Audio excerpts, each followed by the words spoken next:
Greetings and welcome to the United States Transhumanist Party Virtual Enlightenment Salon. My name is Gennady Stoliarov II, and I am the chairman of the U.S. Transhumanist Party.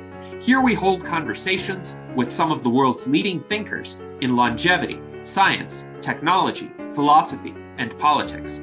Like the philosophers of the Age of Enlightenment, we aim to connect every field of human endeavor and arrive at new insights to achieve longer lives, greater rationality, and the progress of our civilization. Greetings, ladies and gentlemen, and welcome to our United States Transhumanist Party Virtual Enlightenment Salon of Sunday, December 10th, 2023. Today we have a fascinating conversation in store for you about cryonics and the work of the Cryonics Institute in particular. Joining us today is our distinguished panel of U.S. Transhumanist Party officers, including our Director of Visual Art, Art Ramon Garcia, our Legislative Director, Jason Geringer, our Director of Longevity Outreach, Ben Ballweg, our 2024 U.S. Vice Presidential Candidate and Director of Citizen and Community Science, Daniel Tweed. And our special guest today is Dennis Kowalski. He is the current president of the Cryonics Institute since September 2012. He is also a firefighter and a nationally registered EMT-Paramedic for the city of Milwaukee. He has been certified in advanced cardiac life support, advanced pediatric life support, and as a CPR instructor for the American Heart Association. He has spent many years teaching emergency medicine to paramedics and firefighters in southeast Wisconsin. So welcome, Dennis. And before we hear Dennis's introductory remarks, he has prepared a video to show us from the Cryonics Institute, just a 4-minute introduction to what the Cryonics Institute does. So let's play that video now.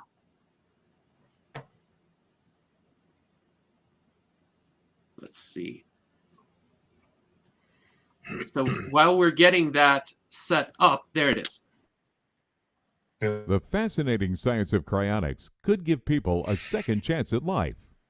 The whole idea of cryonics started with physics professor Robert Ettinger.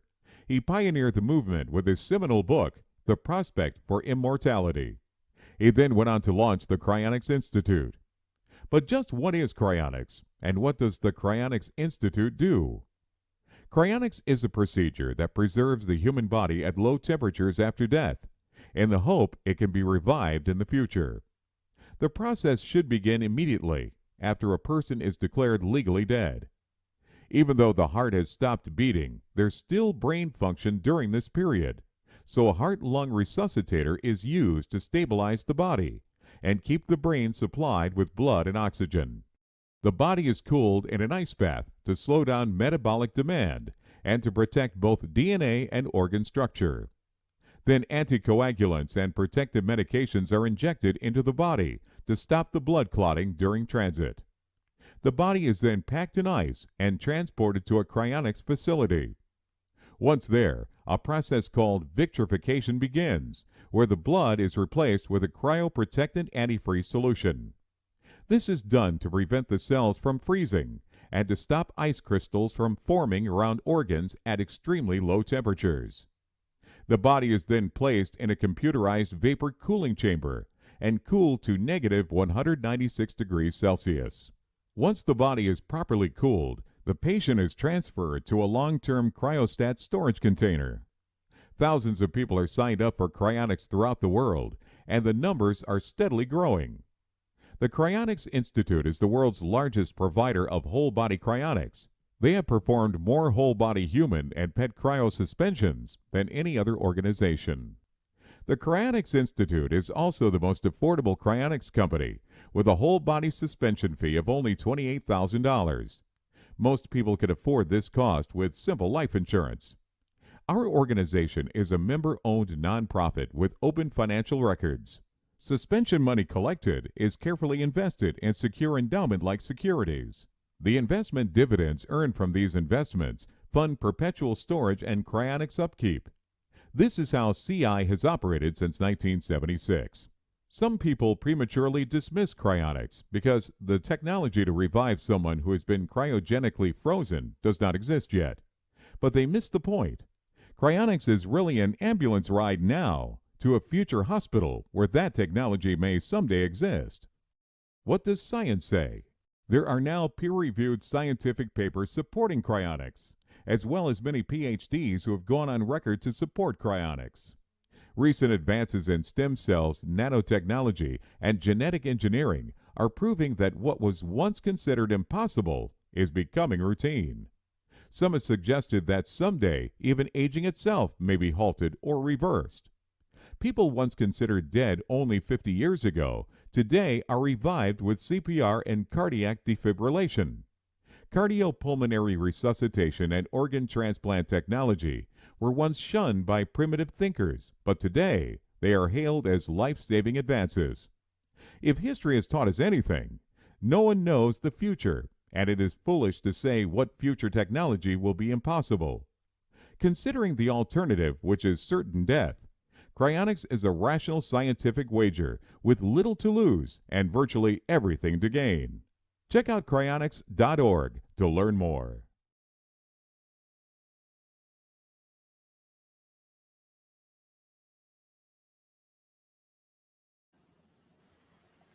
All right, thank you for that introductory video. I think it definitely sets the context for the process of cryonics, as well as reasons for why it is an option worth exploring, at the very least for those who are interested in continuation of their individual existences and responses to events that are sometimes unavoidable, that may lead to the end of one's life, at least otherwise. So thank you, Dennis, for joining us today. Please give us some of your thoughts about cryonics and the Cryonics Institute, as well as a bit more about your background and how you became involved with cryonics. Well, first of all, thanks for having me. I appreciate the offer to come on your website and your group and speak with you guys about this topic. So I learned about cryonics myself at a very young age. Back in I want to say the 1970s, early 80s, I was watching some of the talk shows on television, like Phil Donahue and some of the other shows, and I remember them talking about the idea of cryonics, and I thought, wow, I was a young teenager at that point, and I thought, this is really fascinating stuff. But how are they going to bring back someone? How are they going to bring them back to life? That doesn't.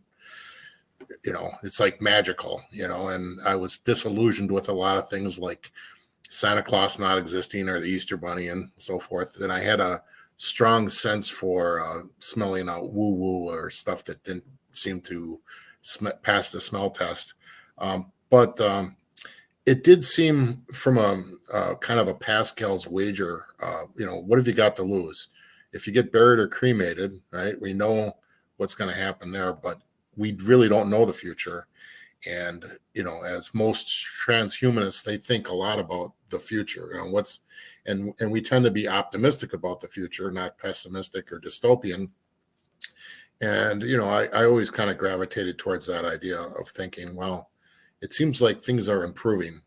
A lot of people think the world is not improving because of their perceptions of how the Hollywood depictions of dystopian type societies and so forth.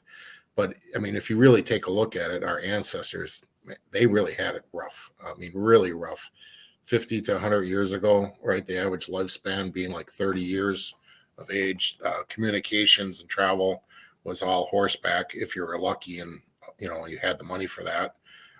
Medicine was almost non-existent aside from bloodletting and kind of witch doctor type procedures.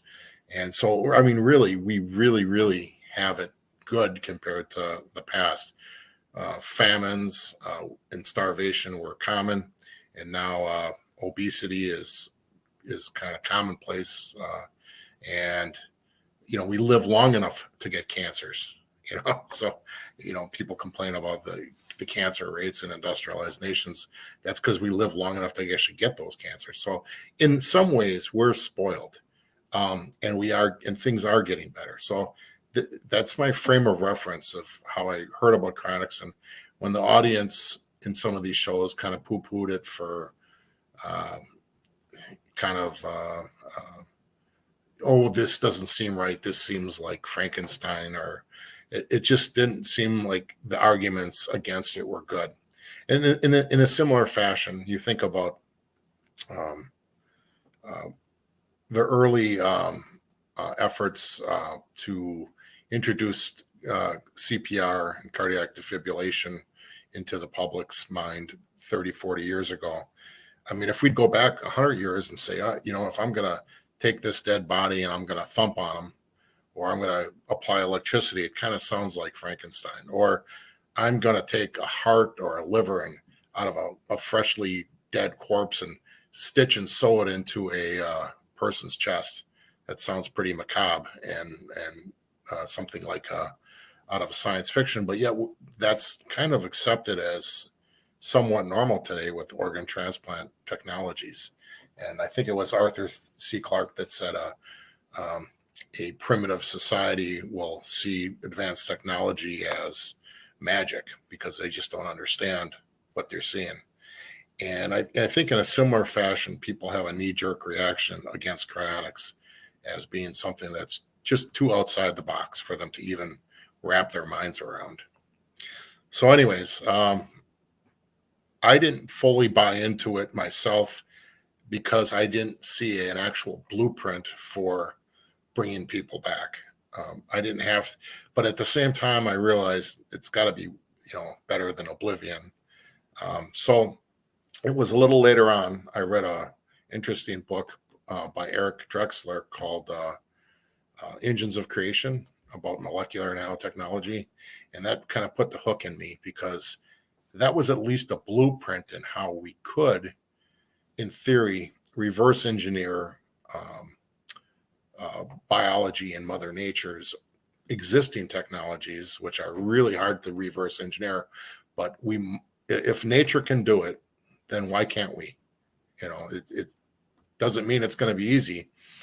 And sometimes I talk about, imagine an argument, a philosophical argument between Da Vinci talking about heavier than air flight with an opponent who's against the idea or doesn't believe that it's possible. They could go back and forth all they want, and it's going to be hundreds of years before heavier than air flight actually takes place with the Wright brothers. But just then a bird flies over their heads, proving at least that in a biological sense, heavier than air flight is possible. It's just that at that point, we didn't have combustion engines, we didn't have lightweight materials, and we weren't able to reverse engineer. It took us hundreds of years to do so, but it was possible. So unlike maybe some things like, anti-gravity or time travel or something that, I'm not saying it's not possible, but it just seems like there is nothing in nature showing, that this is a common occurrence or whatever. Cryonics has a whole lot of natural examples. For instance, there's three really difficult things that you have to do in cryonics to actually bring someone back from suspension. And isn't that the $1 million question? Yeah, is what we're doing even a worthwhile endeavor? And I would argue, even if cryonics doesn't work, it is, because we're still advancing science by finding out what is or isn't possible. So if it's not possible, we're progressing science by finding out, you'll never find out the answers to anything unless you ask these deep questions. But anyhow, heavier than air flight was possible because eventually we did reverse engineer what the birds were doing. Maybe not exactly like a bird. And in a similar fashion, when an older man and an older woman, they'll say in their 20s or something like that, procreate, right? And we have some sperm and eggs and some germline cells that come from a 20-year-old person. and nature sets that clock backwards and starts over again. And then we get some fresh germline cells that are undifferentiated and are able to, turn into an embryo and a baby and so forth. This is where we kind of get the basis of stem cell technology, and maybe we'll be able to do tissue regeneration through stem cells and so forth. So the idea is that in nature, we can take old and damaged cells and replace them. We can fix them, and we can even turn aging backwards and reset the clock. That's the proof in principle in nature that it's possible to do that with your cells. But you got to have something to work with to start off with. And if the essence of you is two things, your DNA, which is maybe the blueprint for the physical you, we'll call that your hardware, and the mind, or the connectome and all the nerves and synapses and everything that make up your brain, somehow that wetware hardware encodes a piece of software we'll call your mind, right? If that piece of information, along with the DNA information, can be somehow locked in a static condition, we should, in theory, be able to reverse engineer and fix all the things that made you legally dead, like aging itself, like maybe a massive heart attack that caused you to be in cryogenic suspension. And also, I would argue, even some of the freezing damage. The question is the information retrievable, or is it obliterated? And I would argue that if you get buried or cremated, that information is completely dissolved. Like if you took a computer and pushed it off the Empire State Building and the computer is shattered, it's definitely, by definition, a non-working computer, but that information is still on that hard drive. If you could pull together that information and download it into maybe another hard drive, or meticulously fix that computer and put it back together, there's no reason why you would lose that information. But if you put that same computer in a vat of acid or melt it in a refinery, then that information will be gone. And so I would argue that that's the analogy for burial or cremation, whereas freezing someone, or more specifically, cryogenically suspending someone, is a way to at least lock that information into place. So the information might be damaged. And when people say, well, you can't bring someone back right now. Well, yeah, rightfully so. If we could bring someone back right now, you wouldn't need cryonics to get you to the future. We'd be in that future. So it's kind of a catch-22. Like, show me the lab evidence of the mouse that you've brought back, and then I'll sign up. Well, that doesn't really make. That's like saying, show me the evidence that your cancer research can cure cancer, and I'll give you funding for the cancer research. Well, that is the process. We're in the clinical trial, and unfortunately, our clinical trial might take hundreds of years to, it could be dozens of years, it could be hundreds of years. Nobody knows. Nobody knows the future. But I would argue that it's certainly worth the time, the effort. And I mean, with the Cryonics Institute, people put forth about $28,000, usually through life insurance or other assets.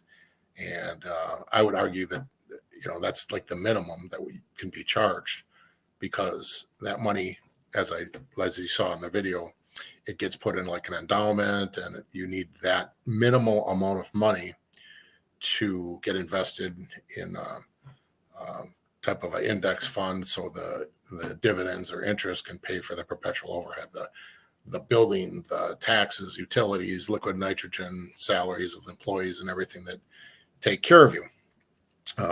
Anything more than that, sure, might make you safer, but it then also cuts back on how many people and how many lives you can save.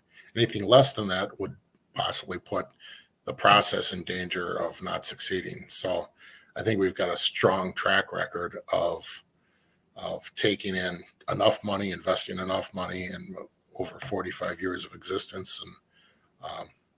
And because of that, we're we're still going strong. So anyways, that's how I got initially interested in cryonics.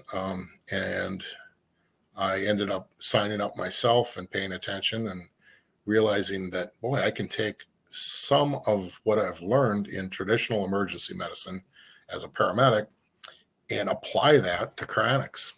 And one thing I like to say is I've done tons of cardiac arrest codes, and cryonics is just a cardiac arrest code with ice, and maybe a couple other different procedures like blood thinners like heparin and sodium citrate and so forth, and then the perfusion process to prepare you for the long deep freeze. So I stopped procrastinating myself. I procrastinated for many years. I thought, wow, this really makes sense. Even after I read the book, the book that kind of hooked me was The Engines of Creation. Even I was completely sold on the idea, but I still I think some people have mentioned that, they haven't got their will filled out. They haven't got their life insurance. None of that's because people just don't think they're going to die tomorrow, but it happens all the time. You can get hit. Any one of us can get hit by a bus. And would I rather not be involved in the cryonics process? At least I'd rather not be frozen. I'd rather the scientists out there develop some type of drug or medication that reverses aging now. But it always seems that drug or medication is 5-10 years just down the line. And this is my life insurance, my true life insurance policy for myself and for my family, so that if that technology is just around the corner and I don't make it, then I will be able to possibly make it to a future hospital that may exist sometime in the future. So I think I'll end it there, and then I'll let you guys probe me for questions or whatever, and let me know what you're thinking and what you're interested in learning about the subject. Excellent. Thank you very much, Dennis, for this overview. I think that combined with the video definitely gave us a lot to consider and to explore today. Daniel Tweed has an excellent comment. He writes, "We should save beings at the minimum for the same reason we love libraries." And this speaks to all of the information, knowledge, wisdom that each of us as individuals holds. And if there is a loss of that, it is lost forever. Our friend Sergey Gubkin in our YouTube chat writes that it is shameful that many scientists have dismissed the idea that diseases and injuries at a fatal state are reversible in principle. As far as science can say, the only thing that is probably irreversible is theoretical informational death, what you mentioned, Dennis. You don't have to believe that death is avoidable just because you are a scientist, but if everyone believes that death is inevitable, that's not good scientific thinking. It doesn't consider all of the possibilities. So I agree that we definitely need to be open to the idea that conditions that are currently fatal could be reversed in the future, especially since we have seen that, for instance, with situations where people's hearts stopped. I think 60 years ago, that would have been the end of that individual. It would have been considered legal death, but now people can be brought back from that. Now, Alan Crowley, our member from Texas with the Texas Transhumanist Party, wants to know about whether the price of cryopreservation has been coming down or could come down, whether reliability has been going up, and also prospects for expansion to the general public and the overall spread of the idea. So if you could comment on any of these areas, Dennis, I think that would help set the context further. So the price for cryonics at the Cryonics Institute is $28,000. That was the price in 1976, and that's currently the price right now for the minimum At that time, the price for a funeral in the United States averaged $600, and now averages around $10,000.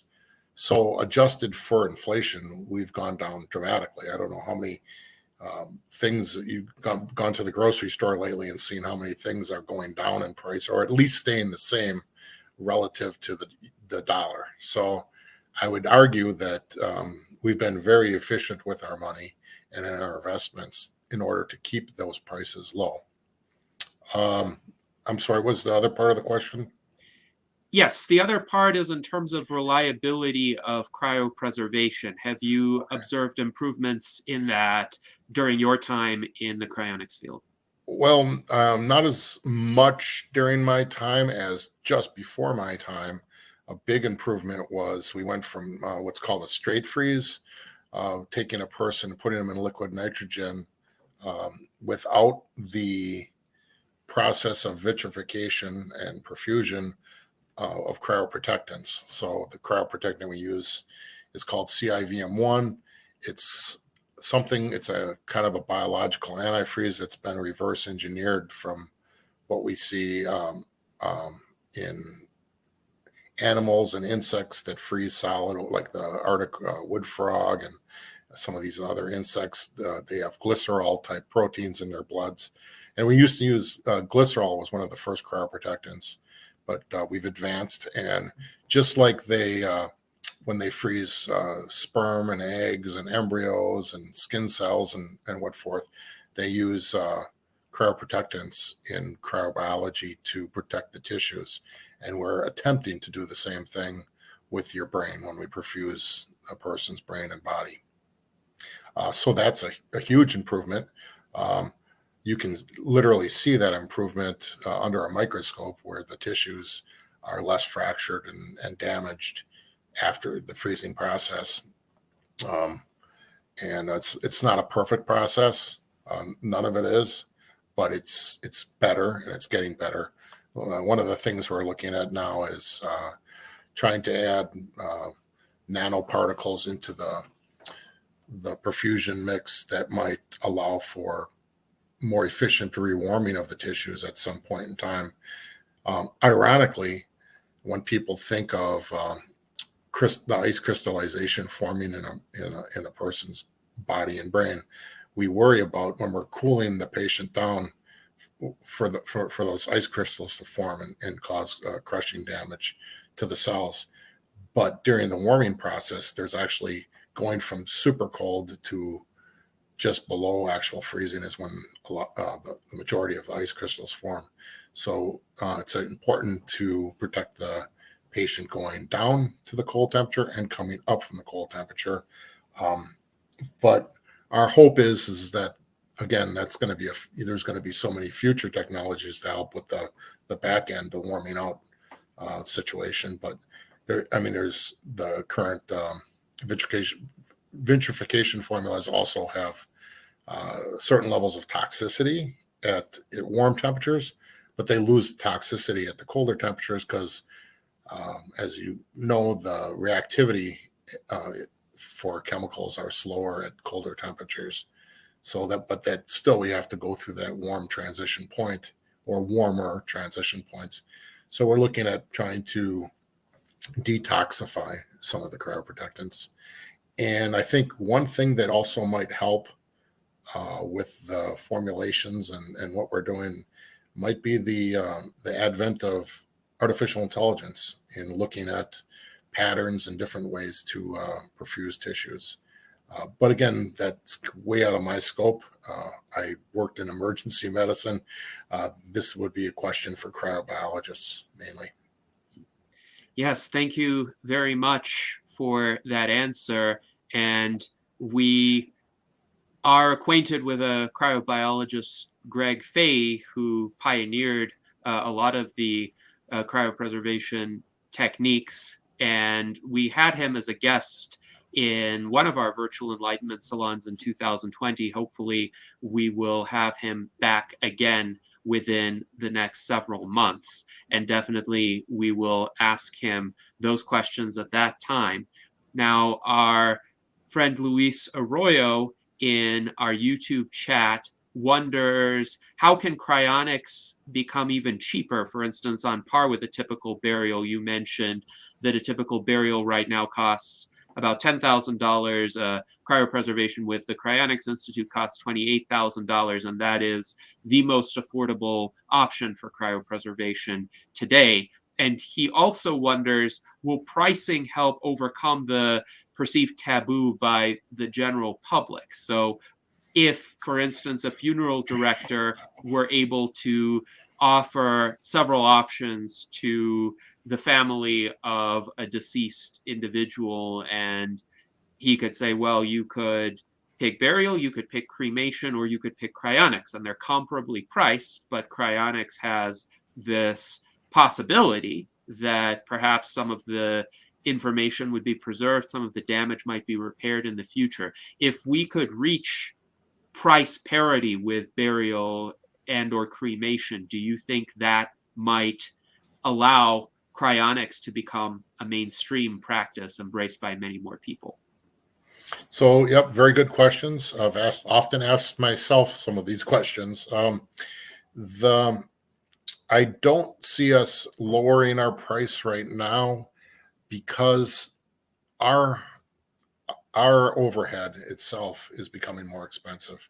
Taxes are going up. The materials we use, our utilities, everything is going up for us.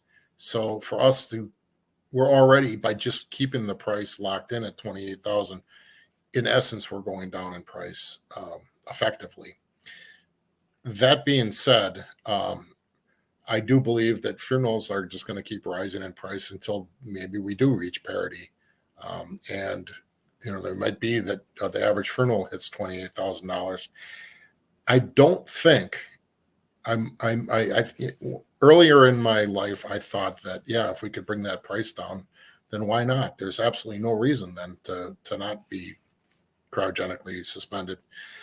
I don't think that's the issue, though, because I already think right now the cryonics is pretty darn cheap. 28,000 with life insurance. I mean, a lot of life insurance policies they sell the insurance in blocks of 50,000. And for a young person who's healthy and doesn't have pre-existing conditions, 28,000 is super, super cheap for your average industrialized nation. And let's face it, we don't have people beating down our doors to join even at that low price. And furthermore, there's so many people that are multimillionaires, billionaires that aren't signed up, and this would be like pennies for them.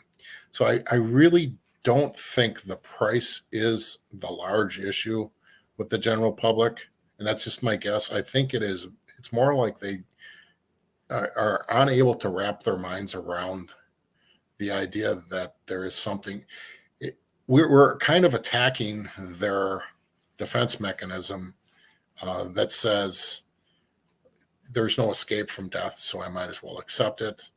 And then we also have a long history of people selling supplements and snake oil concoctions to try to live forever. The story of the fountain of youth and so forth. I think the knee-jerk reaction is to lump us in with that group, and also it's scary for people to even address death, and people don't want to think that there's even a possibility that they're going to die tomorrow, so they kind of sweep it under the rug.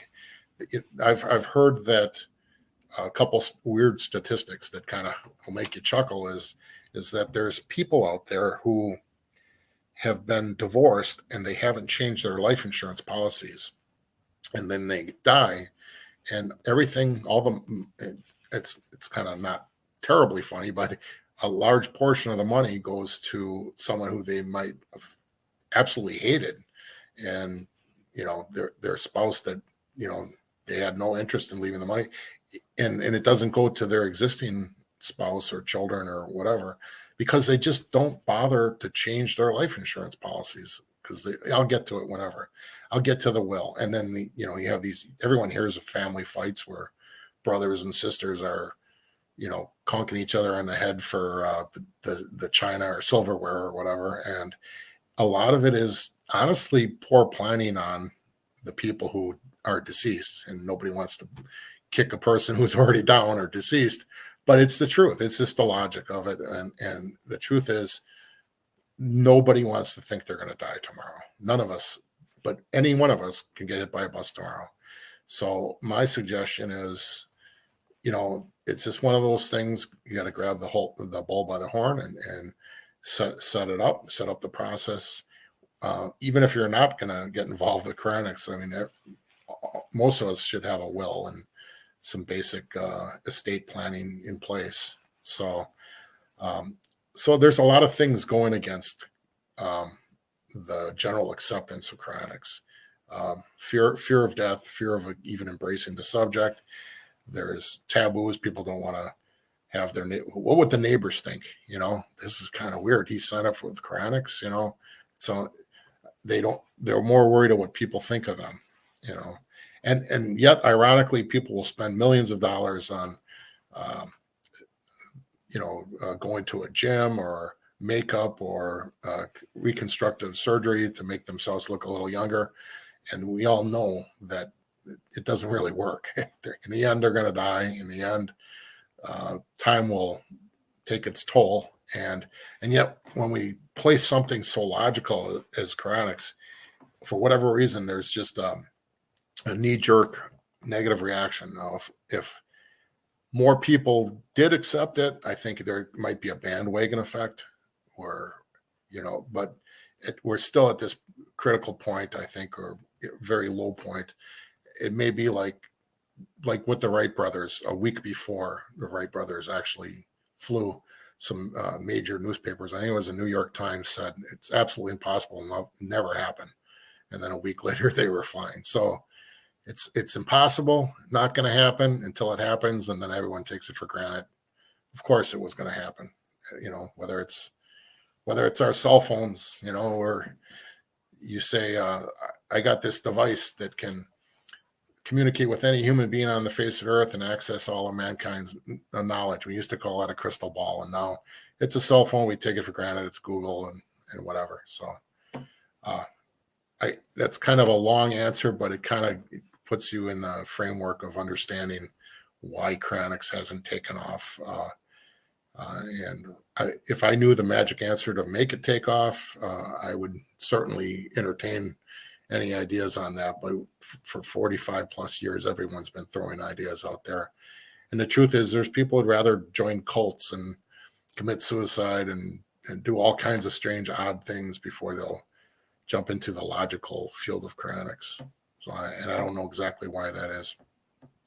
Yes, thank you for that response. And indeed, it seems that the cultural, attitudinal barriers are greater than the financial barriers, at least for people of middle class means. The financial barriers would not be insurmountable.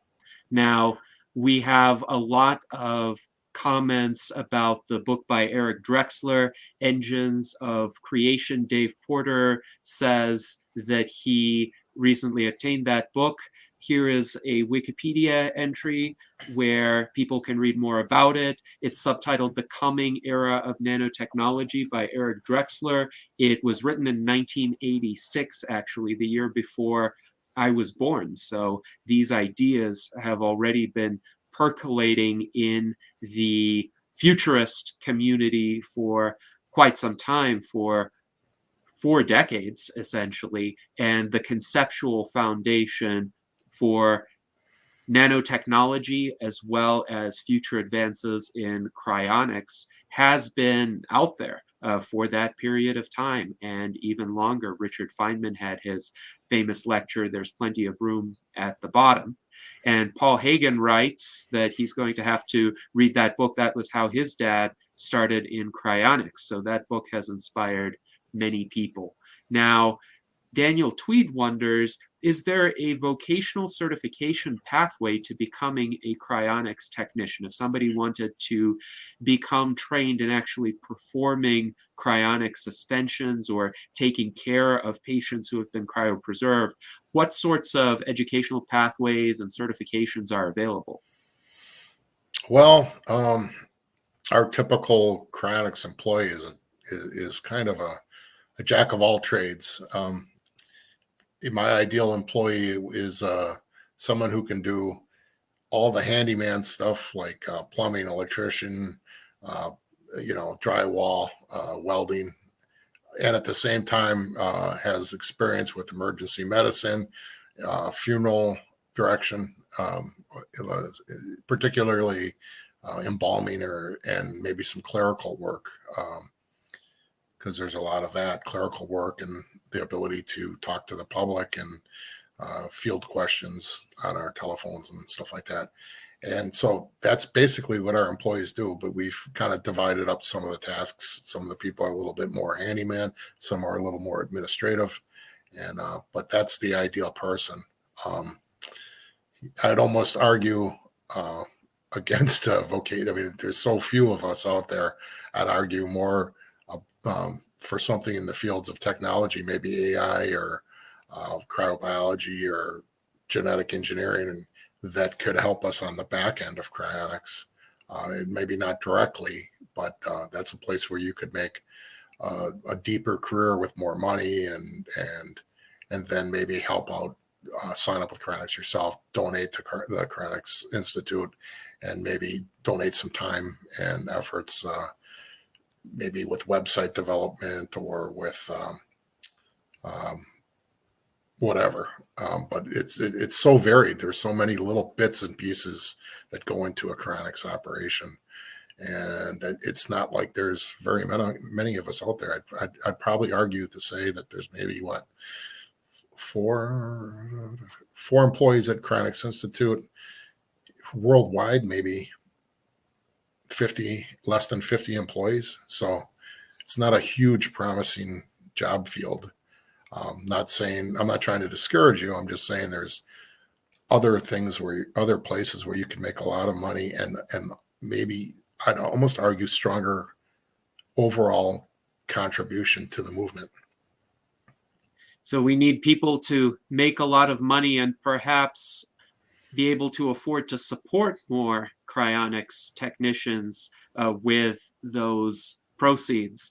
That is, of course, an important consideration. Do we have enough resources within the field as a whole to provide the kind of service at scale that we would want to be available, especially if cryonics does take off and become more widely pursued? Now, Alan writes in our chat, a program like AlphaFold for BioFreeze would be a great leap forward. And John H. Writes, perhaps a bit in jest, maybe we need AlphaCold instead of AlphaFold to resolve some of the issues. But you mentioned AI development as a field into which cryonicists could venture in an effort to make a difference within this area and perhaps improve the quality of cryopreservation techniques. Alan has a more general question along these lines for young people in the audience. What do you think are some of the promising fields to enter in order to contribute to the cryonics arena? For instance, he mentions business, law, biology, refrigeration mechanics. Any fields that particularly come to mind for you as being really helpful and areas where talent right now is in short supply? Well, there's a thought in the community. If we got one Elon Musk, just one billionaire to be interested enough in what we're doing, they could make a huge difference. But beyond that pipe dream, I think AI is probably that's one of the fields that comes to mind. Cryobiology is probably one of the most practical fields, like right now. computer sciences, besides AI, maybe computer programming, which I don't know, that dovetails. Anyone involved with emergency medicine who has field experience, paramedics, they would transfer over to helping out with standby services, and we can talk about that. That's the point of getting you from when you legally die to the facilities, the cryonics facilities. I'm trying to think. Genetic engineering, right? Improving on maybe quantum computers and all these fields that maybe, you know, the early fields of molecular nanotechnology, whatever that translates to. We don't have molecular technology as envisioned by Eric Drexler, but we do have some of the pieces and components that might lead to that in the very near future, including AI and biology, biotech, medicine, and so forth.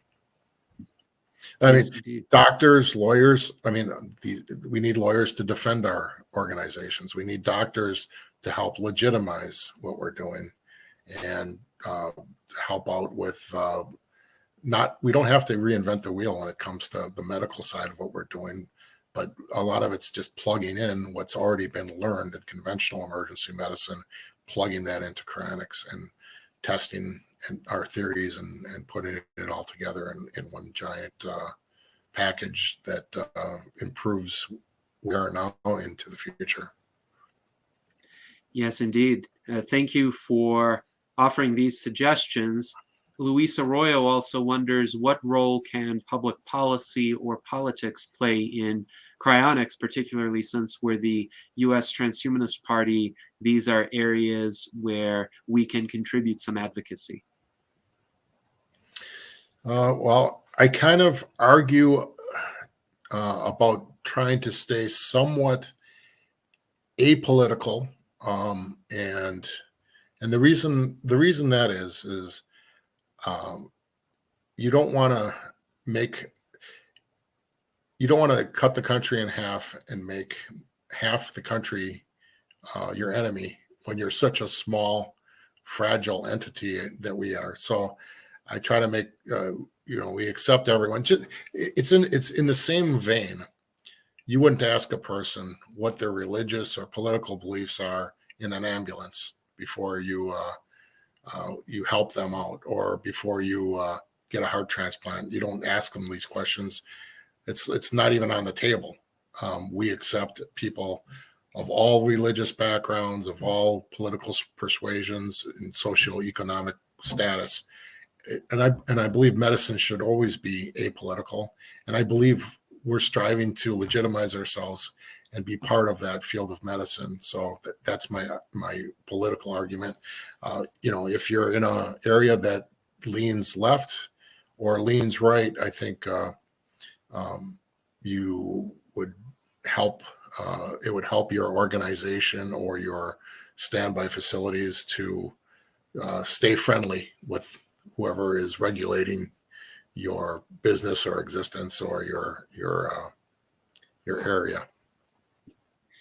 Yes, thank you. And Alan writes, cryonics is not a red or blue issue, and I can certainly agree with you in terms of not polarizing the country with respect to cryonics. Of course, politics doesn't have to be this binary, and indeed what we're trying to do at the U.S. Transhumanist Party is to essentially broaden the set of options that are available for people to consider in terms of policy, as well as the approach to politics, which in our view should be more oriented on substance rather than tribalism, rather than saying I'm on the blue team or I'm on the red team.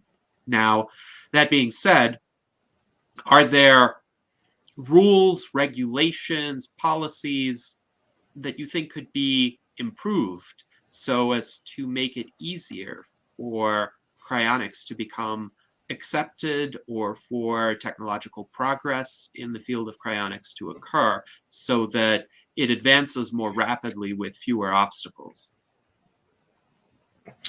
Well, that's a difficult question. There is There's two schools of thought. One school of thought is we want to press ahead and push, like for instance, I forget the location, but there was an area that banned the advertising of cryonics for a certain province in Canada, and cronicists fought hard to change that law and abolish that law, and I think that was a positive win, a positive outcome for cryonics.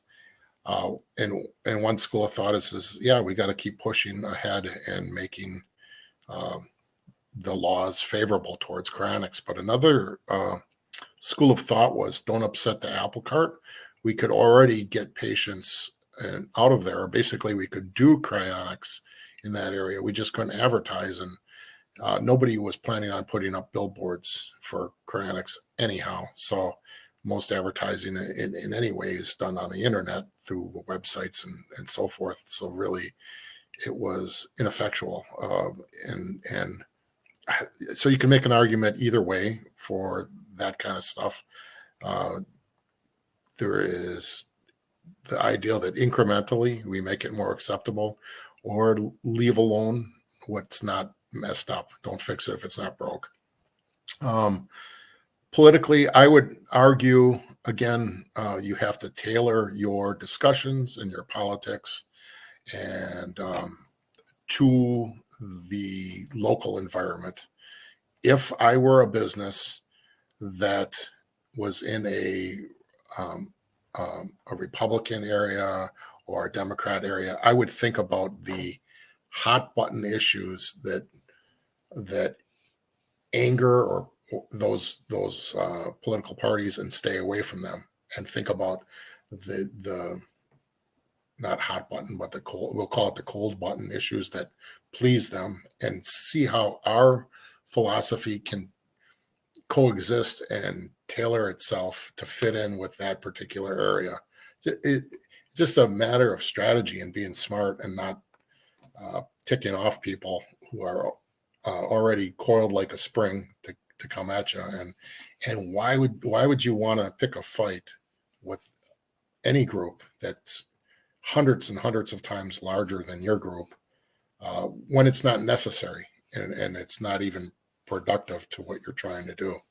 So my argument is just be smart about that, and try to stay apolitical. Try to stay same thing. A lot of cryonicists I've noticed tend to be libertarian. Not all, but because but there's a strong libertarian bent, and there's also been kind of a strong, if not atheist, but we'll call it agnostic. But that doesn't mean we don't have people like we don't want fanatics blowing up our buildings or anything like that, or shutting us down using regulatory measures and so forth. And again, you don't see that in traditional medicine, so why would you see it in cryonics? So I just say be careful when it comes to that stuff. Yes, thank you. Thank you. And Sergei Gubkin writes, we aren't going to convince the general public to support such a small and peculiar movement, and we need to focus on gaining support of scientific professionals, intellectuals, and businessmen, but we need to push the general public away from opposing transhumanism as their political or religious identity. And he also writes that transhumanists shouldn't align with the two major political parties, as that will lead to a large portion of the country making opposition to transhumanism their political or religious identity, and that is something we need to prevent. So I think that aligns with your remarks, Dennis, and it was an interesting way you formulated it. Stay away from hot button issues and embrace the cold button issues that might be aligned with cryonics and wouldn't alienate certain large segments of the population. We have actually tried to do that in the U.S. Transhumanist Party. We've tried to stay away from so-called wedge issues, for instance, abortion or gun control. We do not take traditional partisan positions on either side of those issues, and we try instead to look forward to a future where there are scientific and technological ways to render those issues obsolete. So it's a very different type of discourse. So far, we haven't alienated any but the most extreme partisans, the people who will say, well, if you don't completely agree with us and prioritize the same issues that we prioritize, then you're obviously guilty of being associated with the other side. So if you don't completely embrace the Democratic Party platform, then you're obviously a right-wing fascist. Or if you don't accept Donald Trump's every word, then you're obviously a liberal socialist who wants to end America. And clearly, we are neither of those. We want to see science and technology bring about a better world with more options for people and longer lives, higher quality of life, and for people who are in danger of dying today to have a chance at continued existence. So we do appreciate this discussion of strategy. I actually think that we're quite aligned with the approach that you discussed, Dennis, because we don't try to essentially align ourselves with a particular political bloc. Now, I wanted to also point out this comment from Kim Smith, who says she's an Episcopalian and calls herself a moderate transhumanist. She thinks we have a wide range of people in our movement. Hello, Kim. It's good to see you here at our salon. And it's interesting, though, to consider there are some groups where people tend to be more receptive to cryonics or life extension or transhumanism. And you mentioned atheist libertarians as having perhaps fewer barriers to the acceptance of cryonics. I wonder, are there other groups that you have observed where it's easier to get the message across, where it seems like there's more of a prior affinity already, and we could use that to grow the movement? Well, I think I also mentioned agnostic, people who just don't know and are willing to be humble enough to say, I don't know, but I'm going to keep asking questions and I want to learn more and I don't understand the future. So, but I embrace it, so I think that opens it up to a much larger group. Then also, I think in particular, I've noticed that the people involved with cryonics tend to also be educated in some of the software programming, engineering type fields. People are used to solving problems, and they see maybe life and death as yet another problem. At least that's how they look at it philosophically, like it's a problem to be solved. Trying to solve this puzzle, if you will.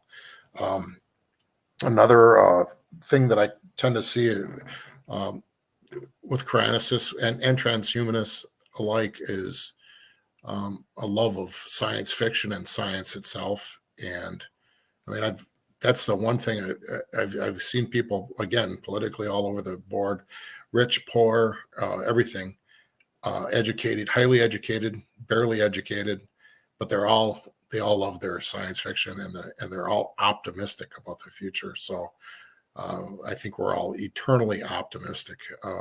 Most of us, anyhow. I'm not trying to speak for everyone, but those are some of the demographics that I've seen kind of poking their heads out a little bit more than the other groups.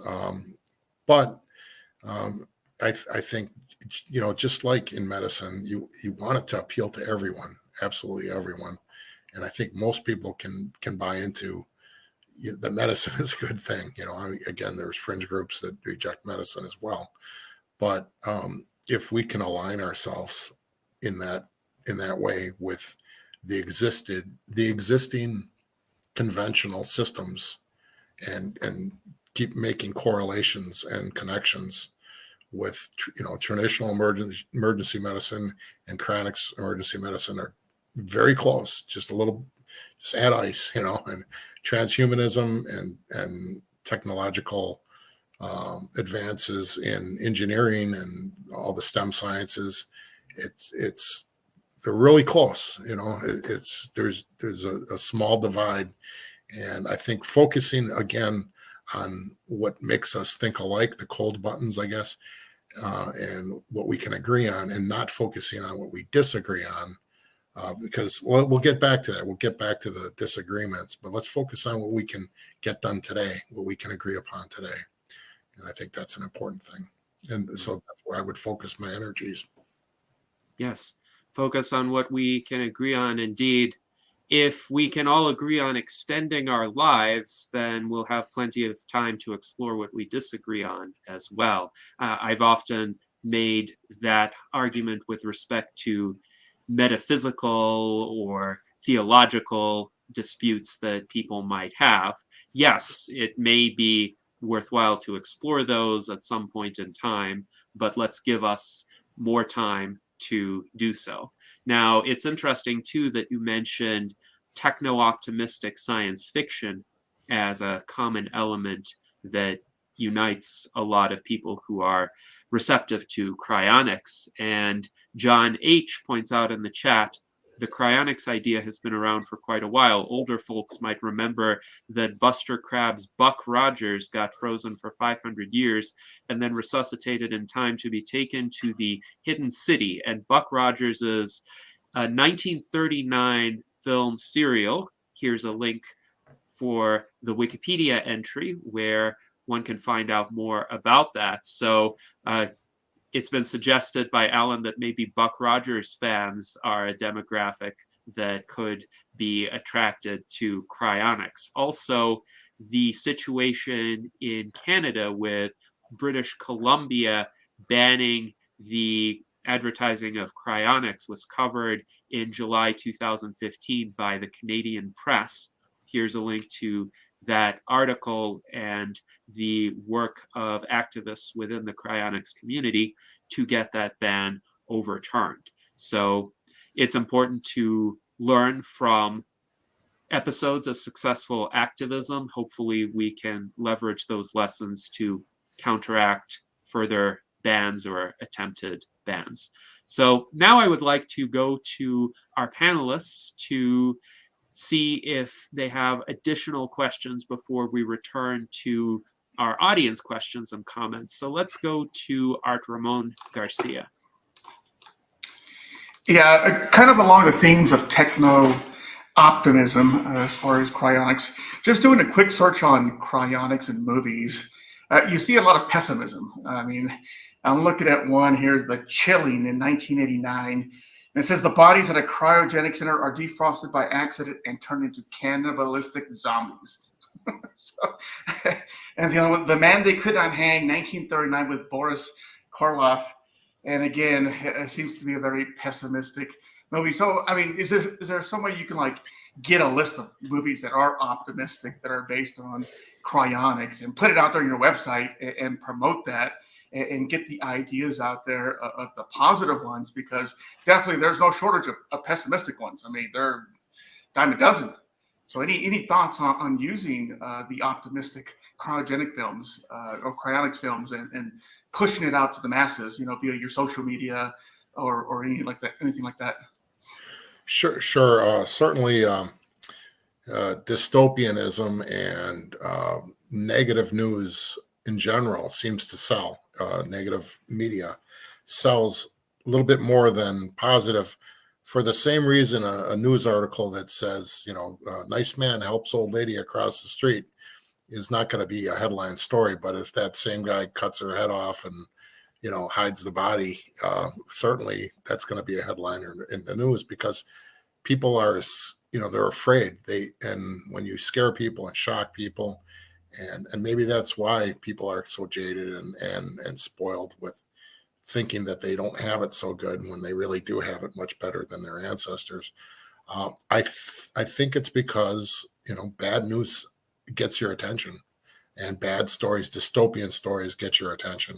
But what comes to mind as far as positive, I think of, and again, there's elements of negativity even in these movies, but Vanilla Sky with who was that? Tom Cruise. I think there was Forever Young with Mel Gibson. They had kind of a more positive spin on cryonics. But I mean, the subject of cryonics and little bits and pieces is littered throughout the Hollywood.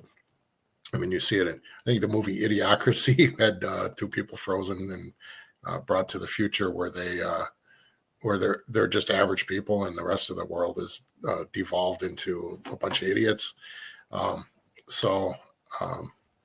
Yeah, I mean, I do believe that might be a powerful way to persuade some of the public if we could see someone put out some really good popular depictions of cryonics that are interesting and positive. But that's not the lower hanging fruit is the cryonicist who wakes up and is a cannibal and eats everyone, or the aliens attacking. That's easier, lower hanging fruit with a bunch of CGI things blowing up. The deeper movies, a lot of the movies that I've loved are deeper, thoughtful movies that maybe didn't do so well in the box office. I remember the original, Blade Runner, or what was the other movie? A really good one, Gattaca, about genetic engineering. Very deep movie, and it didn't do that great in the box office. But I guess I'm a different breed of person. I love the deep stuff that makes you think, rather than the explosions and monsters as much. But I don't know. I'm not maybe maybe through AI and art, someone can develop some sort of stories and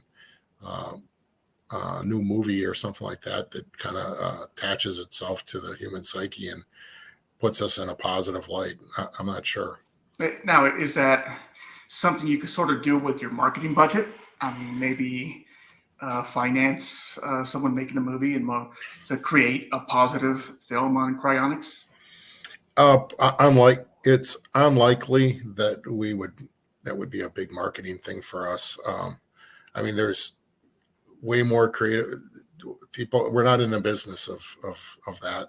There's people that are far more creative and have much bigger budgets than we do. We can put the ideas out there and maybe the seeds of the ideas, but our main, we want to stay on point, on goal of maintaining our patients for the long term.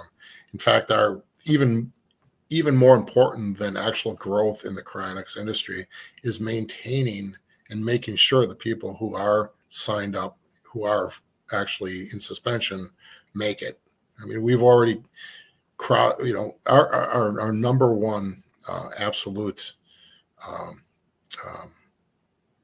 our duty is to you, the people who've signed up, and the people who can't fight for themselves anymore because they're in suspension.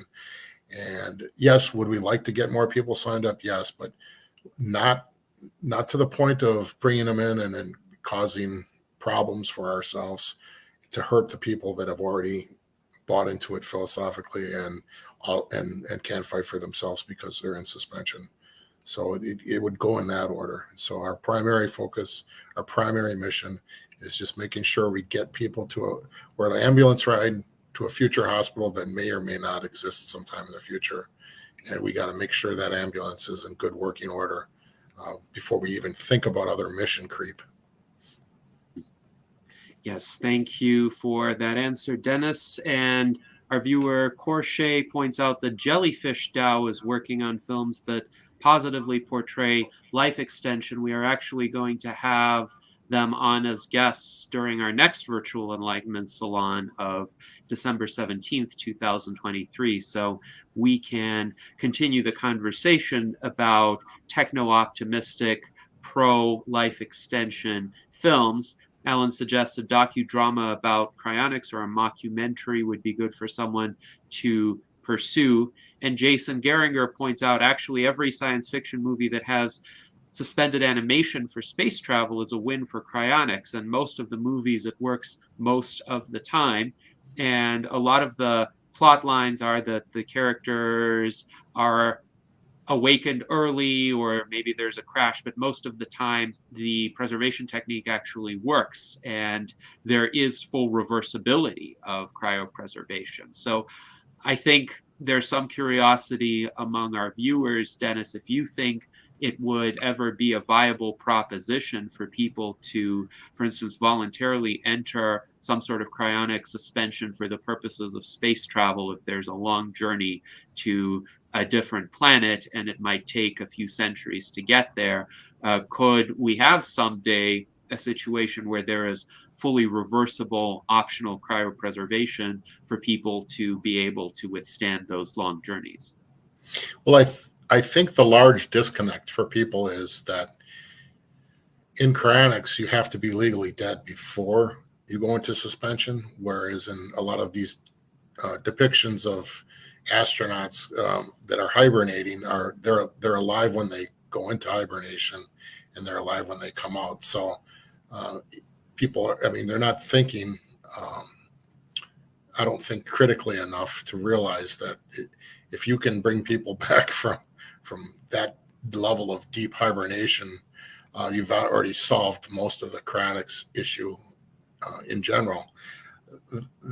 That being said, that is a roadblock mentally for people, where they say, well, yeah, I could almost believe in cryonics if you would freeze the people just before they're actually dead. Like maybe we'll say you're terminal and you get cryopreserved right before you actually die.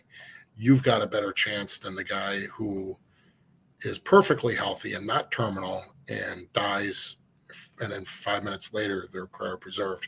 And that actually doesn't make sense, because the person who, if there's only a couple minutes lapse of time, the person who is in poor health is going to be worse off, obviously, than the person who died suddenly of maybe a massive coronary or something like that.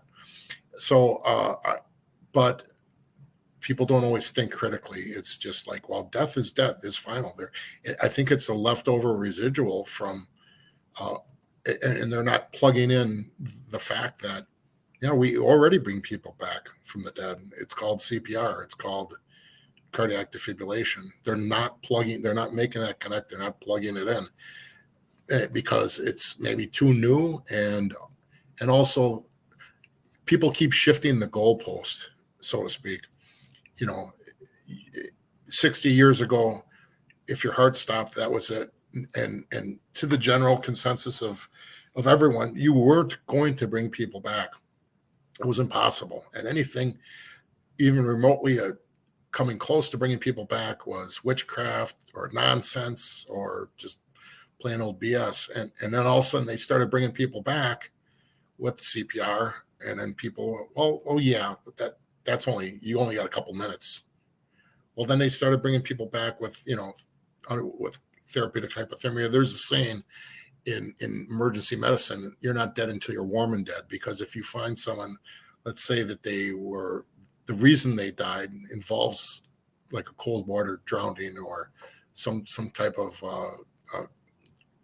cold weather exposure outside, we get them to the hospital. We keep working them in a cardiac arrest code for a much longer. We're much more optimistic, and we, maybe we'd work them a standard half-hour cardiac arrest code. We might go 2 or 3 hours, because we're going to try so much harder, because we know the results are usually better if they're cold, because we know that body has been preserved. Time has been slowed down just through nature. It's like the whole bird flying over thing. The bird is proving that there's heavier than air flight. The longer cardiac arrest codes, you're not dead until you're warm and dead, is an indicator that there's something going on with cold temperatures that preserves tissues and preserves function. So I think I lost track of where I was going there a little bit. Yes. I think that, the moving of the goalposts. So what's going on is is they're going to keep moving that goalpost until cryonics is possible. And maybe the year 2150 or something like that. And they're going to say, well, yeah, it's always been that way. I always believe that, like flight, we're just going to take it for granted, and then they'll move on to the next thing that they don't believe in until it's possible. Yes, and it's interesting, too, that the definition of legal death has indeed shifted over the past several decades. I'm curious, Dennis, in the course of your own career as an emergency medicine practitioner, have you observed advances in life-saving techniques and ways to prevent a particular emergency from even giving rise to legal death? How much more are you able to do for patients now than when you first started in the field? And do you foresee further improvements to come in the near future? Absolutely. Absolutely. When I first started, I would argue just in the Milwaukee County area, I would argue that when it came to cardiac arrest, which is pretty much everyone, I don't care how you die. In the end, it's your heart stops. It's a stroke or whatever. You were shot, a car accident, whatever. Cancer. When your heart stops, you go into cardiac arrest. And one of the things we do is we do CPR. And honestly, our numbers were pretty dismal when I started. It was like 10%, I would say. And this is not a scientific. This is just my observation.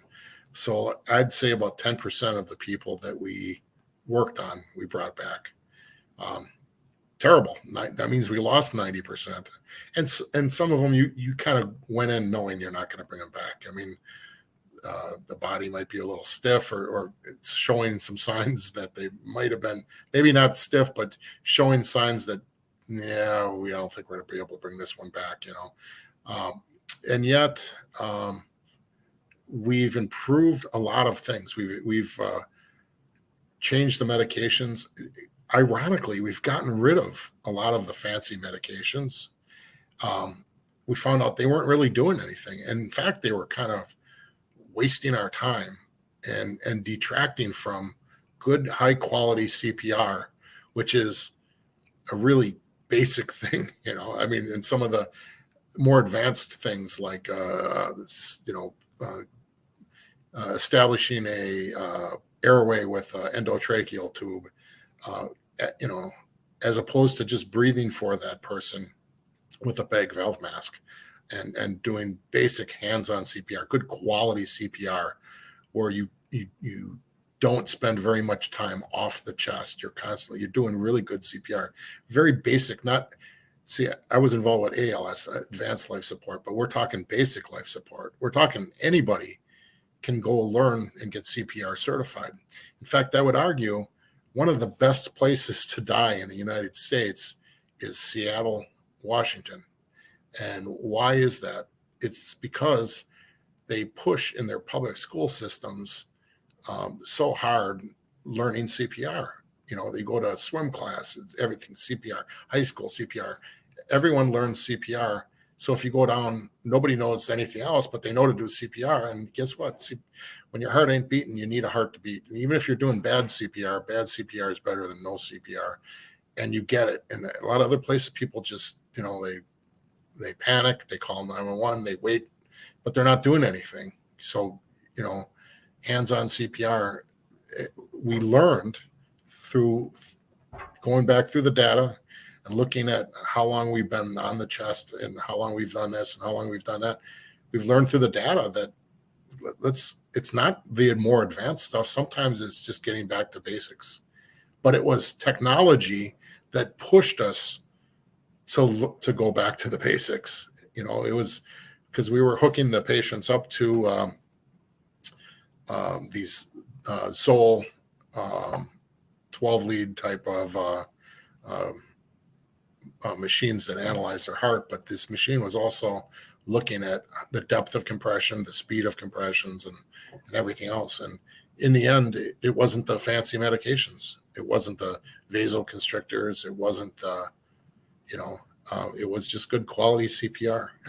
It's funny, but I would say that 10% improved to about 35% over my career.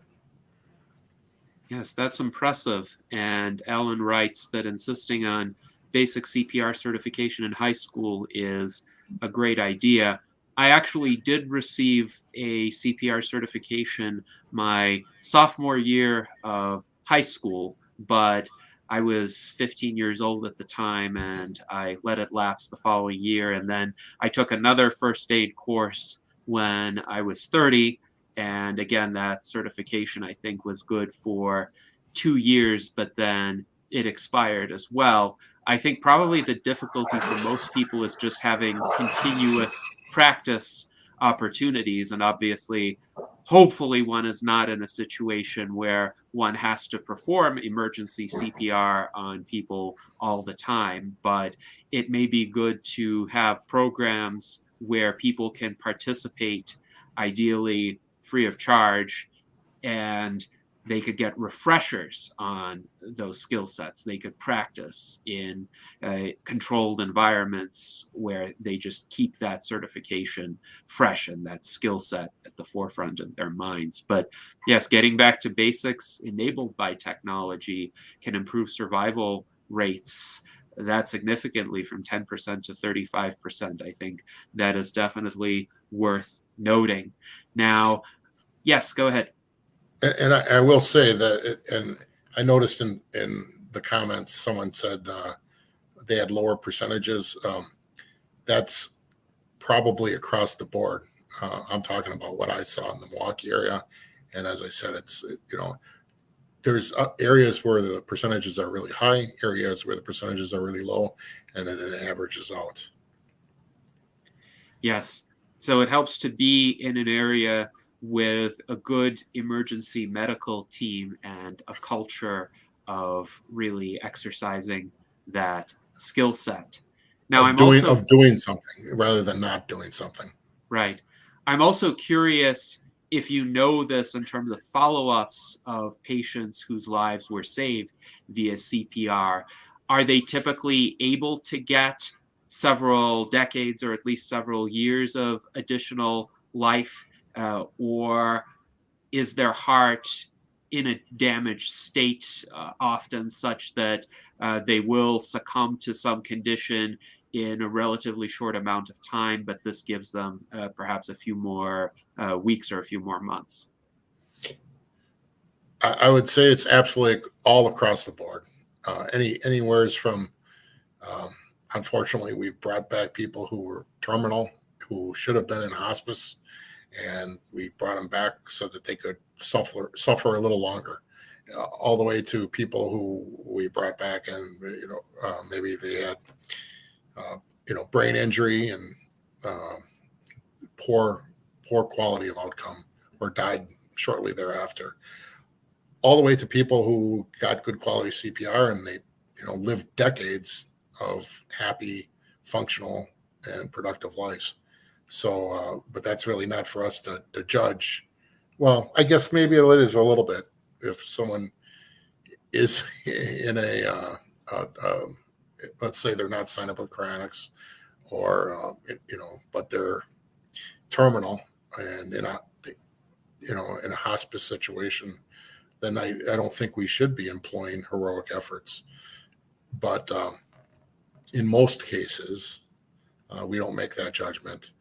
And we just do the best we can with what we got and let the chips fall. We fight the good fight, and then we hope for the best. And hopefully technology will advance. And, maybe that one person who was brought back with some kind of damage, maybe some future technology, will allow for a medication that better unclots their brain. Like I remember when I first started, a medication called thrombolytics were barely used at all for obstructive stroke victims.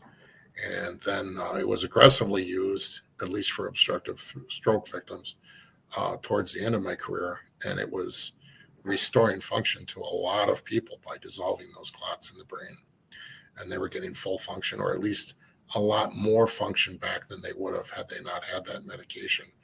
And so if we, the act of maybe doing the CPR bought them some time so they could get to the hospital, so they could get the medications, so that they could have a productive and functional life. Yes, indeed. And giving people additional time is always worthwhile in my view, precisely because there could be something else that cures their underlying condition or helps them improve at the very least. So thank you very much for those observations. And thank you to Alan for your kind contribution. He writes, this has been a very informative episode. I agree. And we have about 29 minutes more to go. So let us go to Ben Ballweg for his question. Thanks, Dennis, for coming today. My question is about the logistics of getting cryopreserved. My power of attorney for healthcare is very much on board with helping me to be cryopreserved when it's time. And I am of the impression that if I make it to Clinton Township in a good state that I should be able to get cryopreserved and vitrified with minimal complication. My concern is getting cryopreserved here in Wisconsin and then crossing the state boundaries to get to Michigan. I wondered how you recommend people get such processes in place, and maybe if there's a group or a person, not naming them, but that have a really good situation in place. I guess there's also like suspended animation for getting trained in such processes. Please tell us all about that standby services. So at the Cryonics Institute, standby has always been kind of an a la carte option, and and I'll tell you why that is, but we do leave purposely, strategically, we leave a lot of the standby up to our members for the following reasons. If you think you can just throw money at the issue and purchase centralized standby from a distant location and hope everything will be all right, I think you may be setting yourself up for false security in cryonics. Now, I'm not saying that. What I'm saying is this: if you have the resources, if you have the money, definitely sign up for centralized standby from a professionalized outfit. But don't let that dissuade you from setting up local standby and doing everything you can within your power to add another layer of protection, such as having your power of attorney ready to swing into action, having your family, friends, loved ones, a funeral director local to you, maybe a doctor, whoever and whatever resources you can network and muster to pull together. And a lot of people expect us at the Cryonics organizations to do that for them. And I'm just going to be honest, that ain't going to happen. There's too many of you. There's thousands of people signed up, and you're all over the world. So we're the centralized side of things. The decentralized side of things is you rolling up your sleeves, do it yourself. That being said, there's people like me with experience in emergency medicine, running cardiac arrest codes and even running cryonics codes, who can lay out the template for you, who can say, this is what you need to do, this is what you need to have. Very basic equipment, very basic resources, and a network of people just to number one, notify the Cryonics organization and the emergency personnel of the need for services, because without notification, what does it matter? Second, to call 911 services and then while 911 services are trying to take care of you and save you, also doing CPR and getting the Cryonics cavalry to bring equipment, boxes, shipping materials, ice, medications and so forth, bringing them on scene, and then continuing CPR after pronouncement of legal death, and having everything in place to ship you from point A to point B, the Cryonics Institute. If all those things are done and done properly, I would argue that you have a good shot. But until those things are done, you're kind of fooling yourself in thinking that you just can't throw money at the issue. You have to throw time, and you have to take a little bit. It's not very complex. It's not rocket science. If you can learn CPR, if you can store some equipment in your garage, and if you can learn to talk to people and network with them. For instance, my funeral director, I didn't come out and say, this is Cryonics, and let me tell you why you should sign up for Cryonics. I'm not trying to sell Cryonics to my funeral director. I'm just like a funeral director, or let's say if I went to a funeral home, I went and I was Orthodox Jewish, and I was trying to go to a Christian funeral home. I wouldn't try to convert the funeral home to my religious belief. I would just ask them to professionally and ethically and legally and well compensated way to professionally just carry out my wishes. So it's about communication, building a relationship, building a network of people that will help you, and start small. You start small with just getting to know your funeral director, maybe taking them out to lunch, I became friends with my funeral director. So is he likely to help me out more than if he was I was just a customer to him? No, we're actually friends, and we talk. He invited me to speak to other funeral directors, and that helped open up to get the idea of Cryonics out to other funeral directors to say, hey, we're not this weird cult boogeyman. We're just people looking for professional services, and we're going to compensate you fairly. You're not going to lose money on us, and you're not going to do something illegal. You're not going to do something unethical. You're not going to ruin your business. And that's all I had. But it took time to cultivate that relationship and to get a few people willing to help me. I'm lucky. 2 of my sons are paramedics on the fire department now, and they know to carry out Dad's wishes. So I'm lucky in that regard. But you don't need all that really. You just need to be engaged. You can't be reclusive. You can't just wish someone else is going to do it for you. You have to kind of grab the bull by the horns and do some of this stuff. And it's not super complex.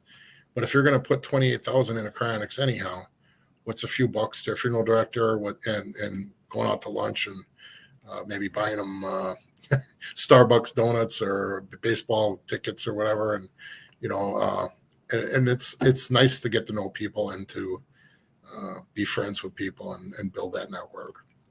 So the hardest thing is building a network. And then the equipment, you can find most of that stuff on eBay or Amazon. It's pretty simple stuff. And what you're building is layers of redundancy. So if you have the resources to sign up with SA or ICE or one of these other organizations,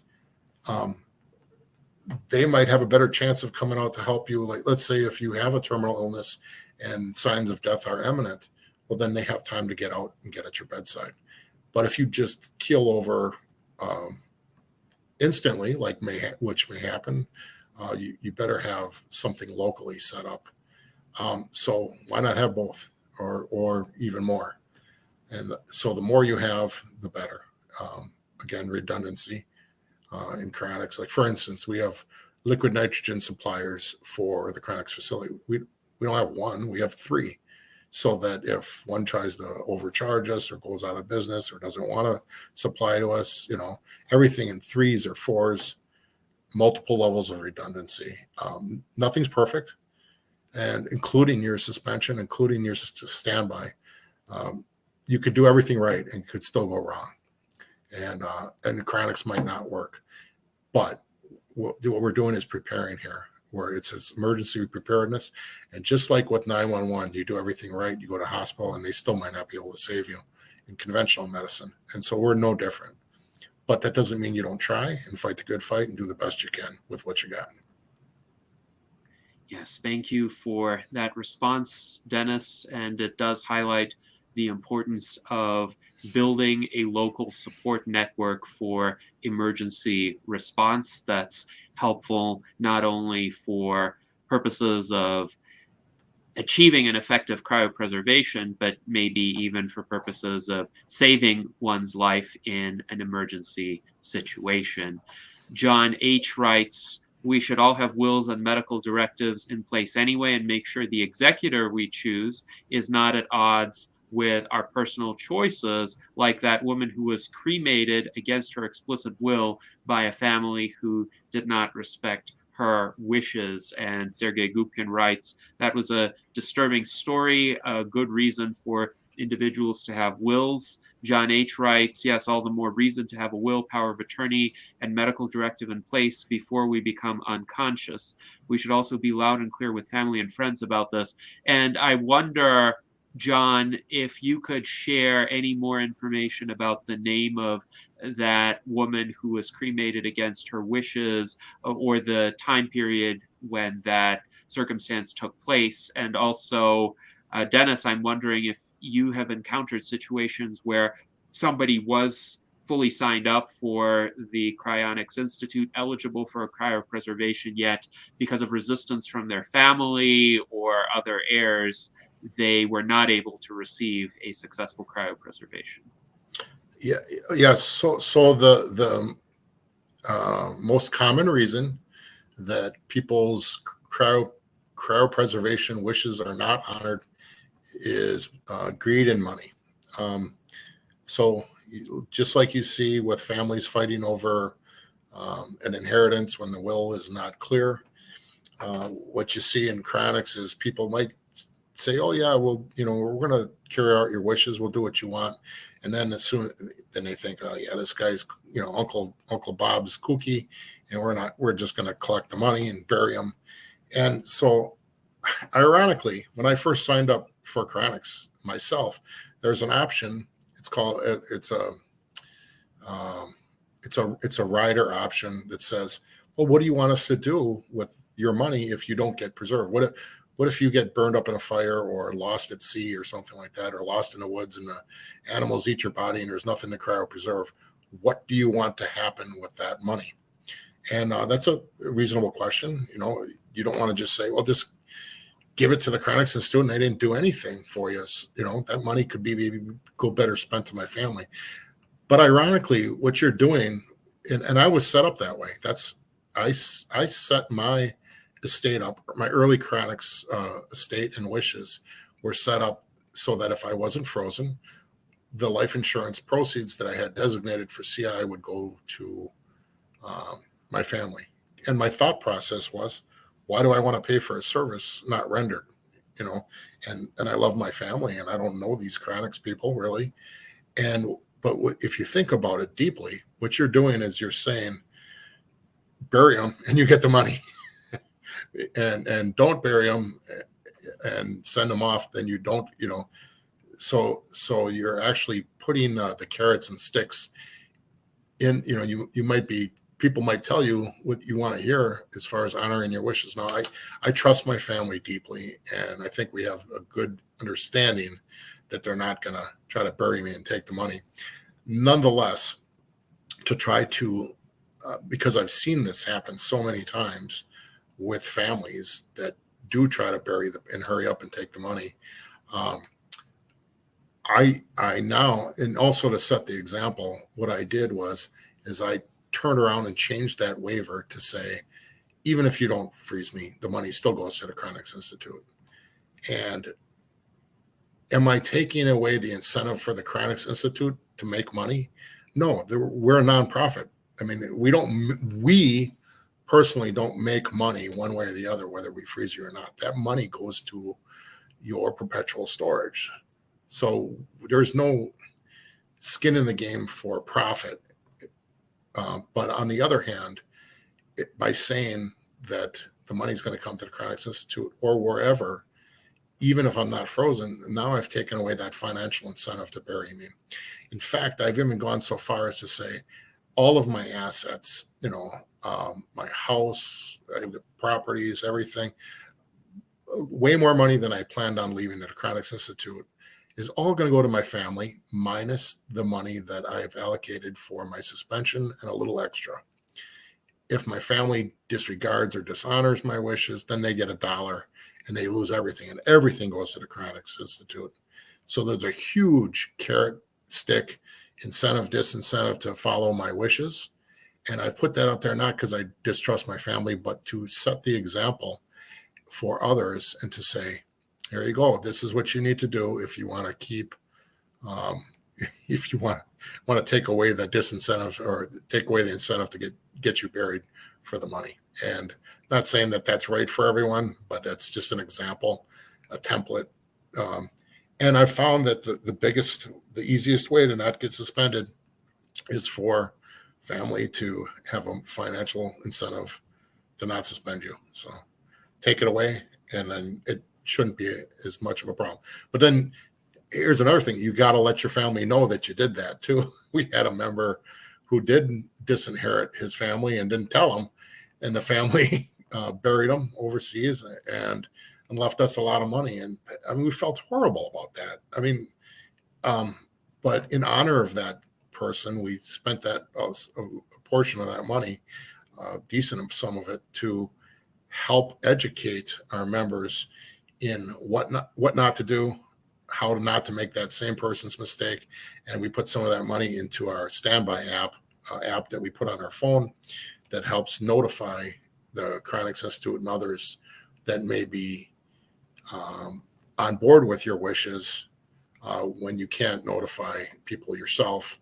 So that the way the app works is an alarm goes off, just like a regular alarm setting on your phone. If it goes off, you have to hit a response button to make it go away. If you don't, it could send a little message that says, hey, I might need help, and here's my GPS location. And to try to cut down on time for warm or cold ischemia, and also for family not telling us that you passed away and trying to do something shady. Yes, indeed. It is quite important to make sure the incentives align to the extent possible to ensure that family members do not obstruct a cryopreservation. Also, it helps to have supportive family members, but even in those circumstances, setting up contractual incentives and making sure everyone is informed about them would help. Matt Richards writes, perhaps it would be good to make a way that if the family puts one into cryopreservation, they get some money from one's savings. If one isn't put into cryopreservation, they don't get this money. So that's essentially the general type of incentive that is being described.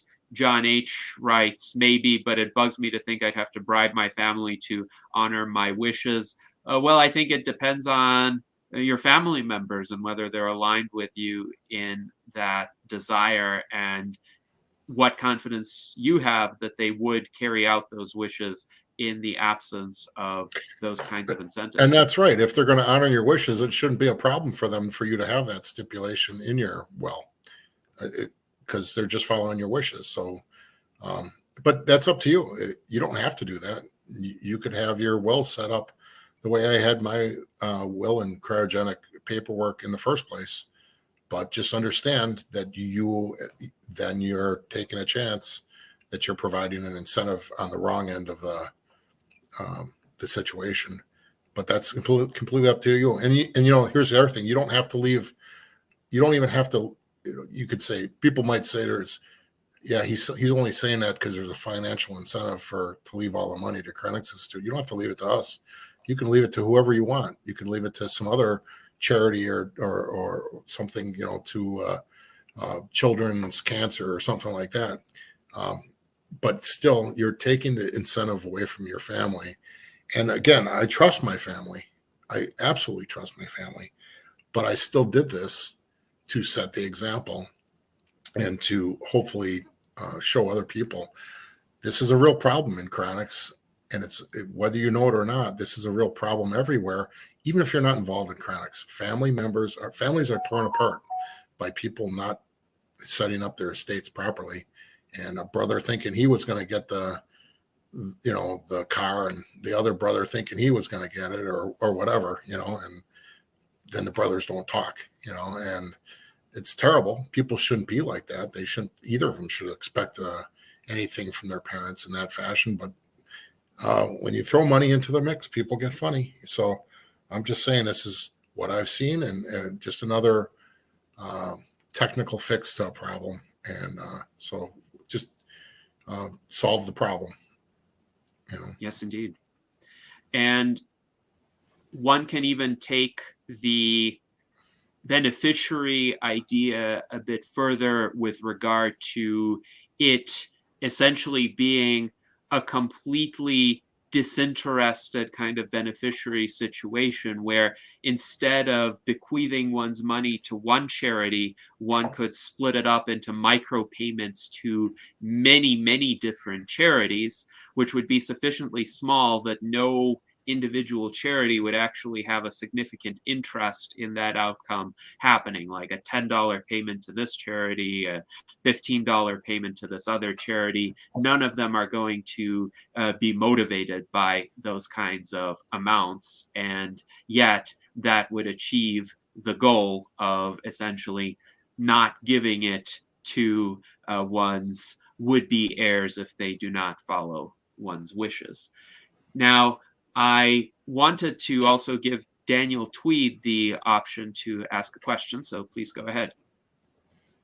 Yeah, thanks for your life-saving service there, Dennis. I note that this is actually an important anniversary, the 75th anniversary of the Universal Declaration of Human Rights from Paris, this day 75 years ago. So, of course, all the 30 rights begin with the right to life. So the right to life is really the foremost among them.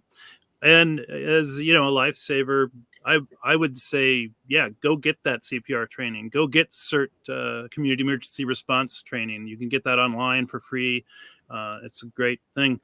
I would even like to see more of these external automated defibrillators. They are a huge bang for the buck in life-saving budgets. They usually put them in theaters and places where the public is. But yeah, so many questions. I know in the cryonics field, I guess, who are the big players? I guess Cryonics Institute and Alcor. Are there others? Or can you talk about your relationship with the other players in the cryonics sector? Well, yeah, I mean, we get along with one another. I mean, I would say we're all in the same boat together. We share technology. For instance, the Cryonics Institute, our main formula, it's CIVM1 it used to be published open source. So, and we've given it to multiple cryonics organizations out there.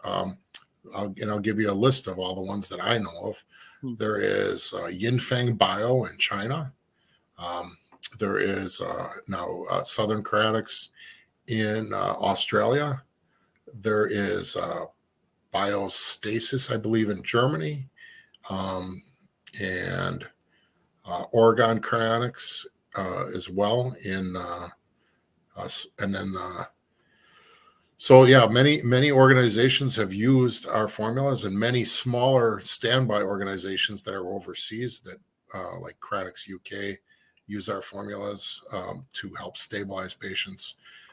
Again, it's a lot like ambulance companies that, you know, we may have our turf where we compete a little bit, but, you know, you're not going to drive past a guy on the street who's dying. You're going to still help him out and help out the standard of the industry and try to keep further the cryonics movement. That's the biggest goal.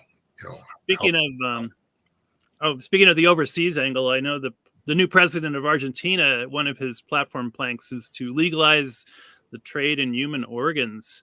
So do you think this would make Argentina kind of a mecca for cryonic activity? I know there's activity in Dublin with a researcher who's using cryonics for preserving individual organs. But can you talk about the impact of an organ market on cryonics? Well, I don't know about that, but I'll tell you what I do know is there's been efforts put forth to advance cryobiology beyond the freezing of just small tissues like embryos and eggs and stuff like that. And I guess the holy grail of the cryobiology industry is to be able to freeze whole organs, which are much more complex, like a liver or a kidney, for organ banking, so that people who need a transplant, instead of having like 2 or 3 hours to get that transplant, might have maybe a week or two. And how many millions of lives would that save across the world? And so we have a joint goal, I guess, in seeing that succeed. Because if that succeeds, then maybe that's like crumbs, right? Philosophical crumbs that are leading people down the path of, well, if they can freeze tissues and if they can freeze organs, then why not the whole organism, which is cryonics, right? And as cryobiology improves, so will our vitrification formulas. They'll become better. But in the short term, it'll still have a positive impact on humanity because of what it'll do for organ transplants. So positive, it's a win-win-win for everyone. We win because it advances our formulas. It pushes people closer philosophically to our end goal of freezing an organism, but also it has an immediate win on society by saving life here and now. So. Yes, thank you, Dennis, for that answer. And the researcher whom Daniel mentioned is Tanya Jones. She's actually based in California, but she was a speaker at the Longevity Summit Dublin. Her company is called Cryonics Bio, Keinice, and she is working on a method of preserving organs, helium persiflation, for greater ease in storage, transport, transplantation, but also for long-term cryopreservation. So the hope is that that method could enable superior quality, more reversible preservation. We have about 3 minutes left in our salon, but I'm curious, Dennis, if you've heard about this technique. I've heard a little bit about that. I've also, I'd like to plug, or I've heard about the organ cryopreservation prize that was set up by Joe Kowalski, a similar last name to mine. And what his goal was to try to set up like a small X prize where if someone could freeze a rabbit kidney and keep it in another animal for so long, then they could win a $50,000 prize. And it's kind of like the seed money to get people thinking in that direction, research-wise. But it looks like people are independently doing that on their own. The whole, Society of Cryobiology seems like it's kind of their holy grail. I don't know. Greg Fay could probably address that more. But also even larger, or I think DARPA was even looking into a larger cryopreservation prize, or at least organ stabilization using cold temperatures for medical purposes, maybe to help battlefield soldiers or something like that survive traumas and what forth. Yes, indeed. So hopefully we will have many parallel efforts in the area of organ cryopreservation to enable this work to progress more rapidly and for people to learn from one another's insights as well. So we are coming to the conclusion of our virtual Enlightenment Salon. Thank you very much, Dennis, for joining us today. I think our audience found your remarks to be quite insightful in a multitude of ways. During the last 30 seconds, do you have any final comments or observations that you would like to share with our viewers? Yes. I'd like to thank you for inviting me out here, but also I would also like to tell people, if you're interested in cryonics, if you want to learn more, go to our website at cryonics.org, cryonics plural, and you can learn more about the Cryonics Institute and about the process of cryonics. And I urge you, if you think this is a good idea, or if you're considering it, to not procrastinate, to not, what we call it, cryocrastinate, and get the ball moving, because you never know, things can happen. I'm not trying to scare you or nothing like that, but it's better to have this all in your wills and all the other documents filled out and your house in order, because you never know what could happen. And I think it gives you a peace of mind too, that you have something set up so that you can make it to the future if you need the health and services of a future hospital that, like, again, may exist someday. Yes, indeed. Thank you very much to Dennis, and indeed join us for our future virtual Enlightenment Salons. As I mentioned, on December 17th, we will have Jellyfish Dow. Hopefully we'll have Dr. Greg Fahey on sometime within the next several months to discuss more effective cryopreservation techniques. And in the meantime, if you're interested in finding out more about the Cryonics Institute, please go to cryonics.org. I think they have a wealth of information on there. And lifetime membership, by the way, is surprisingly inexpensive. I myself am a lifetime member, so I would recommend doing that, because that is a fairly easy and accessible step for many people to take. So thank you to everyone for joining us today, and live long and prosper.